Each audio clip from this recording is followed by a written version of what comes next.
आगे हम पढ़ेंगे यूजेस ऑफ हाइफन, जिसमें हम सबसे पहले पढ़ेंगे अगर किसी पंक्ति के अंत में पूरा शब्द नहीं आ पाता तो जहां शब्द टूटता है वहां हाइफन लगाया जाता है और बाकी हिस्सा अगली लाइन में लिखा जाता है। इसका हम एक एग्जाम्पल देखेंगे, जैसे शी इज ब्यूटीफुल। यहाँ ब्यूटीफुल एक लाइन में पूरा नहीं आया तो हमने हाइफन लगा के उसको दो भागों में बांटा और उसका अगला भाग अगली लाइन में लिख दिया।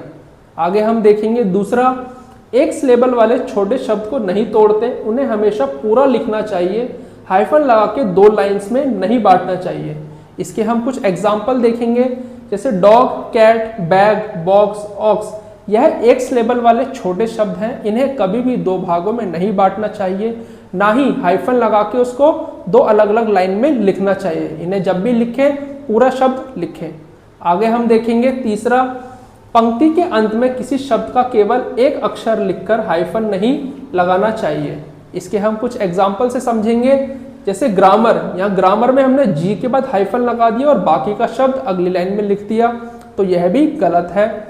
अगला, यहाँ ग्रामर के अंदर हमने ए के बाद हाइफन लगा के और आर अगली लाइन में लिख दिया, तो यह भी गलत है। हमेशा ग्रामर को इस तरह लिखना चाहिए, इसमें हाइफन का प्रयोग नहीं किया जाता। चौथा है, अगर शब्द लाइन के अंत में पूरा नहीं आ रहा तो पूरा सिलेबल होने के बाद हाइफन लगाया जाता है।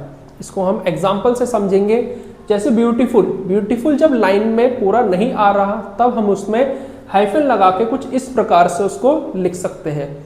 आगे है इमीडिएट। इमीडिएट भी जब लाइन के अंत में पूरा नहीं आ रहा तब हम उसको हाइफन लगा के कुछ इस प्रकार भी लिख सकते हैं। आगे है पांचवा, 21 से 99 तक के कंपाउंड नंबर्स को शब्दों में लिखते समय हाइफन का प्रयोग होता है। बड़ी संख्याओं में भी आखिरी दो अंकों में हाइफन आता है। इसे हम एग्जाम्पल से समझेंगे, जैसे 21 को जब हमने शब्दों में लिखा तब उसमें हमने हाइफन का प्रयोग कुछ इस प्रकार किया। अगला एग्जाम्पल है 62।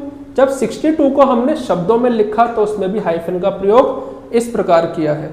अगला एग्जाम्पल है 431। जब 431 को हमने शब्दों में लिखा 431 तो उसमें हाइफन का प्रयोग आखिरी शब्द में इस प्रकार किया। अगला एग्जाम्पल है 5153। जब इसको हमने शब्दों में लिखा 5153 तो इसके आखिरी शब्द में हमने हाइफन का प्रयोग कुछ इस प्रकार किया।